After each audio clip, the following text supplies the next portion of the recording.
Alhamdulillah, amma ba'du. Para ulama berbeda pendapat di dalam masalah sholat di dalam Ka'bah. Sebagian dari mereka melarangnya secara mutlak, dan sebagian yang lain itu membolehkannya secara mutlak. Dan sebagian lagi membedakan antara sholat sunnah dan sholat fardu. Adapun latar belakang perbedaan ini adalah karena adanya kesan pertentangan antara beberapa hadis. Di samping karena adanya beberapa juga kemungkinan, apakah orang yang sholat di dalam Ka'bah itu dengan menghadap salah satu dindingnya dari dalam bisa disebut sebagai orang yang menghadap kiblat, sebagaimana kalau ia sholat di luar Ka'bah ataukah tidak. Dua hadis yang terkesan bertentangan tersebut itu sama-sama hadis sahih. Yang pertama hadis Ibnu Abbas, lamma dakhala Rasulullah al-baita da'a fi nawahihi kullaha walam yusalli hatta kharaja falamma kharaja raka'a rak'ataini fi kubulil ka'bati wa qala hadhil qiblatu. Tatkala masuk ke dalam Ka'bah, Rasulullah itu berdoa di semua sudutnya dan tidak melakukan sholat di dalamnya sampai keluar. Setelah berada di luar, beliau melakukan sholat 2 rakaat di depan Ka'bah dan berkata, inilah kiblat. Kemudian yang kedua itu hadis dari Abdullah bin Umar.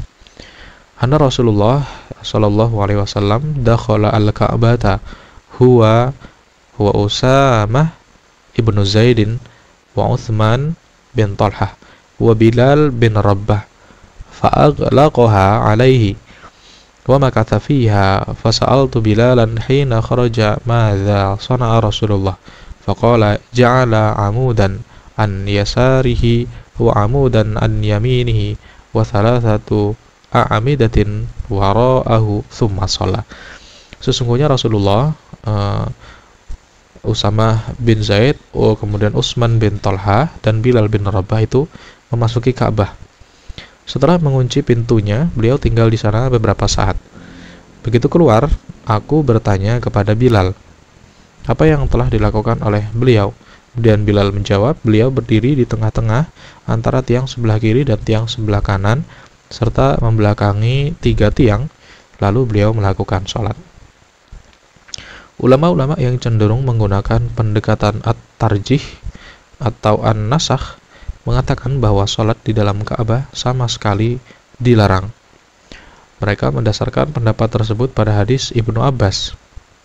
Sedangkan ulama-ulama yang berpegang pada hadis Abdullah bin Umar membolehkan semua sholat di dalam Ka'bah. Adapun ulama-ulama yang menggunakan pendekatan al-jam'u, yaitu menafsiri hadis Ibnu Abbas sebagai sholat fardu dan menafsiri hadis Ibnu Umar pada sholat sunnah. Mengkompromikan kedua hadis tersebut memang sulit karena 2 rakaat sholat yang dilakukan Rasulullah saat berada di luar Ka'bah dan beliau pun bersabda, inilah kiblat, adalah sholat sunnah juga. Adapun ulama-ulama yang menolak kedua hadis tersebut karena dianggap bertentangan, terbagi menjadi 2. Bagi yang berpegang pada istishab, hukum ijma' dan kesepakatan, maka mereka tidak memperbolehkan sholat di dalam Ka'bah sama sekali. Dan bagi yang tidak berpegang pada istishab, hukum ijma', mereka melihat ke belakang, apakah orang yang sholat di dalam Ka'bah bisa disebut menghadap kiblat? Jika bisa, berarti sholatnya sah. Begitupun sebaliknya, dan inilah pendapat yang lebih kuat. Wallahu a'lam bishawab.